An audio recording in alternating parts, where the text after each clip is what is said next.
আমার সামনে যে গাড়িটা দেখতে পাচ্ছেন এটা হচ্ছে যে অ্যাপাচি 4B গাড়ি, একদম নতুন গাড়ি। মাত্র 6,000 কিলো চলছে। আর 6,000 কিলো চলার পর যে 5,000 কিলোতে যে সার্ভিসটা দেয়, সেটা 6,000 কিলোতে সার্ভিসটা করাইছে। 6,000 কিলোতে সার্ভিস করানোর পর মোটামুটি গাড়ির ভালো কিছুই কাজ করছে। যেমন এয়ার ফিল্টার, টেবিট, ব্রেক শু, এগুলো আরো অনেক কাজ করছে। এগুলা ভালো করে ওয়াশ টাশ করাইছে, আর টেবিল গুলো অ্যাডজাস্ট করছে। আর টেবিট অ্যাডজাস্ট করার পরেই গাড়ির যত সমস্যা শুরু হয়েছে। আহ আমাদের কাছে আসছে যে 5 দিন আগে গাড়ি শোরুমে সার্ভিস করাইছে। আহ, এই 5,000 কিলোতে যে সার্ভিসটা, সেই সার্ভিসটা শোরুমে করাইছে। আর সেই সার্ভিসটা করার পর থেকে গাড়ি চালাই বলে একদম মজা পাইতেছে না। গাড়ির সর্বোচ্চ টপ স্পিড 70-80 এর উপরে না। যেহেতু এটা 4B গাড়ি, এটা টপ স্পিড সবসময় 100+ থাকার কথা। সেখানে 60-70 বা 80 উঠতে অনেক কষ্ট হয়ে যায়, গাড়ি টানাতে হবে না। আর স্টার্ট নিতেও অনেক সমস্যা করতেছে। আর কিসের জন্য স্টার্ট নিতে সমস্যা করতেছে, যে সময় বাইকার নিজে এসে বলছে যে আমার টেবিটটা অ্যাডজাস্ট করছে, তখন আমরা এই টেবিটের মধ্যে আমাদের সন্দেহটা লাগছে যে সম্ভবত এই টেবিটটা একুরেট অ্যাডজাস্ট হয়েছে না।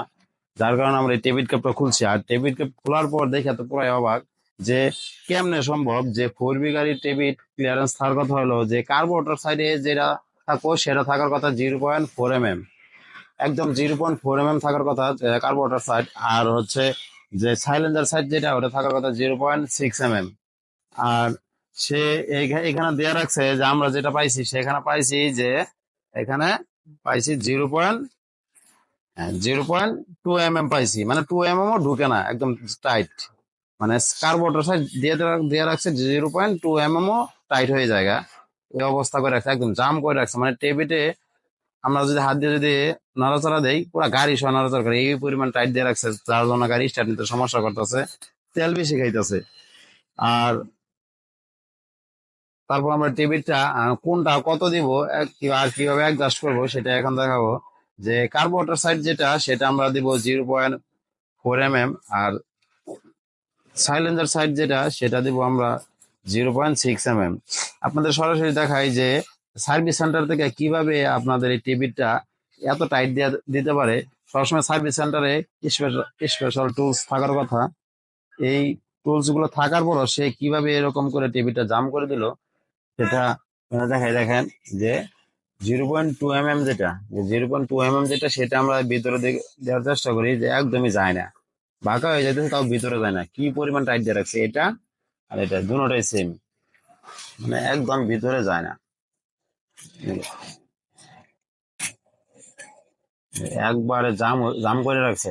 আর এইভাবে যদি আপনার একটা গাড়ি টেবিল সবসময় জাম অবস্থায় চালানো হয়, আপনার গাড়ি মাইলেজ কখনো অ্যাকুরেট পাবেন না, গাড়ি স্টার্ট নিতে অনেক সমস্যা হবে, আর টপ স্পিড কখনোই পাবেন না। সবসময় চেষ্টা করবেন ভালো সার্ভিস সেন্টার। আর সবাই অনেকে মনে করে যে সার্ভিস সেন্টারে যে টেকনিশিয়ান গুলো থাকে সেগুলোই ভালো কাজ করে, তাই সবাই সার্ভিস সেন্টারে নিয়ে যায়। কিন্তু সব সার্ভিস সেন্টারে ভালো টেকনিশিয়ান থাকে না, কারণ আহ, তাদের অভিজ্ঞতা কম থাকে। সব সার্ভিস সেন্টার না, আবার কিছু কিছু সার্ভিস সেন্টার আছে যেগুলো বিশেষ করে গ্রামে, শহরের মাঝখানে করে না। আর ওই শোরুম গুলাতে সার্ভিস সেন্টারে যে লোকগুলা থাকে সেগুলা আসলে অতটা দক্ষ হয় না, যার জন্য এই যে এমন কাজ করে রাখছে। যেহেতু 5,000 কিলোতে সার্ভিসটা করানোর জন্য শোরুমে গেছে, গাড়িটা ভালো চলা, যাতে করে ভালো চলে তার জন্য গেছে, কিন্তু তারপর থেকে তো গাড়ি একদম বাজে অবস্থা করে ছেড়ে দিছে। অবশ্যই চেষ্টা করবেন যে ভালো টেকনিশিয়ান দিয়ে কাজ করেন, আপনি শোরুমে কাজ করেন বা বাইরে কাজ করেন, অবশ্যই আপনি ভালো টেকনিশিয়ান দিয়ে কাজ করার চেষ্টা করবেন। কারণ ভালো টেকনিশিয়ান ছাড়া কখনোই আপনার গাড়ি একুরেট বা সুন্দর চলবে না। কারণ আপনার মিস্ত্রি যদি নিজে মন মতো যদি কাজ না করে, কখনো আপনার কাছে ভালো লাগবে না। যদি মন দিয়ে কাজ করে, তখনই আপনার গাড়ির কাজ ভালো লাগবে এবং চালায় অনেক মজা পাবেন।